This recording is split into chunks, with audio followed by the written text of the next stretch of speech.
මට දැන් වයසයි. ගෙදර වැඩක් පළක් කරගන්න බැරි එක ගැන දුකයි. ඇඳටම වෙලා ඉන්නේ. ප්‍රවීණ රංගන ශිල්පිනී අයිරාංගනී සේරසිංහ මහත්මිය සිල්වර් ස්ක්‍රීන් සම්මාන උළෙලේ ගෞරව සම්මානයෙන් පිදුම් ලැබූ වගයි.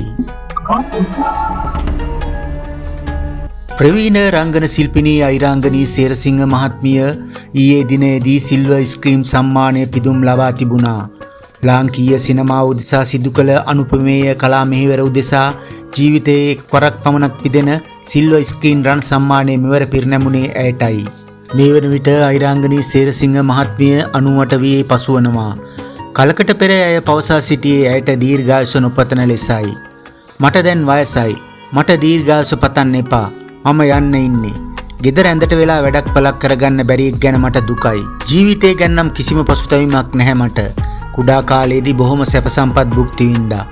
ඉන්පසුවත් වින්ස්ටන් සේරසිංහ සමග විවාහ වෙලා පුතුන් දෙදෙනෙකුගේ මවක ලෙස සතුටින් ජීවිතය ගත කළා. හැබැයි අදටත් මට වේදනාවක් ගෙන එන්නේ ලොකු පුතාගේ හදිසි වියෝව. සිනමාවට කලාවට සම්බන්ධ වෙන්න ලැබී ගැන නම් සතුටුයි යනුවෙන් ඇය පවසා තිබුණා. කලාලෝවේ ආදරණීය සුදු අම්මේ ඔබට දීර්ඝායුෂම ලැබේවා.